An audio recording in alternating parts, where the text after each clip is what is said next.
Hey guys, I am Angela Jean and welcome to my channel. Today we are going to be breaking down a belief pattern and rewriting it together. The reason why we're doing this is because I love Tony Robbins and he says to change your life, you have to change your story. The only way to change your story is to identify the limiting belief patterns that you agreed to, most likely when you were a child, that you're still carrying with you and allowing it to affect your adult life. You can identify these beliefs within the relationships that you have. Most likely, you've had a repeat struggle in each relationship. There's some type of pattern that repeats itself, and that is your belief system playing out. And it's the mind's job to scan the environment and give us what we believe. Remember, it's like a Google search.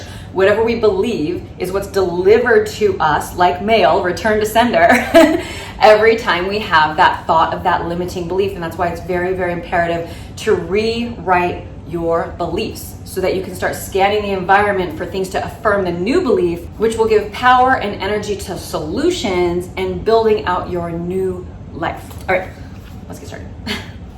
Okay guys, so the first thing to do is identify your belief, okay? And I was able to identify my belief by a consistent pattern that was happening within my relationships. And my most recent breakup had the same dynamic. I have, let's just say, me, and I had my ex.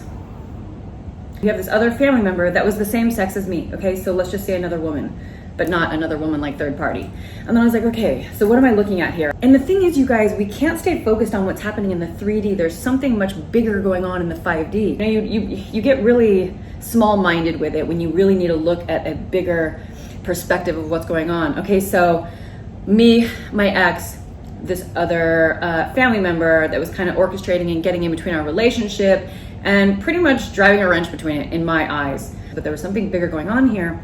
Because in my previous relationship, I had me, my ex-fiance, and his baby's mama.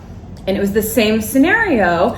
The baby's mama was totally pulling on his puppet strings as well. And it ended up being the break of us because I was like, what I noticed is that he wasn't taking my side and neither was my previous person. He wasn't taking my side. I was like, okay, why is this bothering me so much? And you really just have to sit with what's bothering you the most.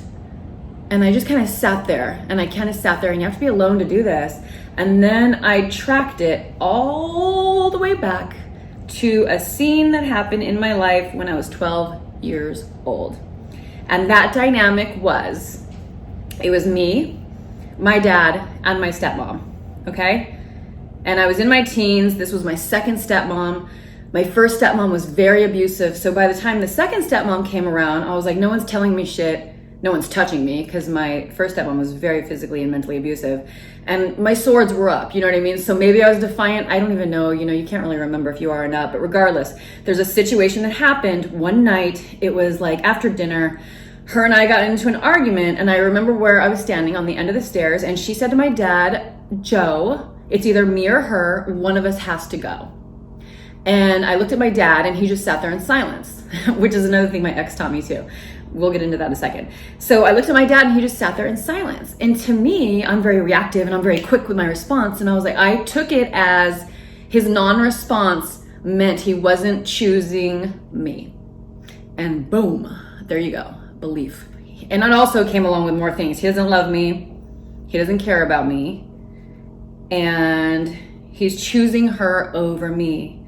And holy cow, have I repeated that dynamic in so many relationships. Okay, so that is how I identified my belief that I agreed to when I was 12 years old that is still running my life in my 40s. So now I'm going to tell you how to break down that belief pattern. So you guys have to do obviously your own work to figure out your dynamic. I just want to be really transparent with my situation so you can understand how you got to go back in your relationships and be like, what was bothering me so much? Why was this bothering me so much?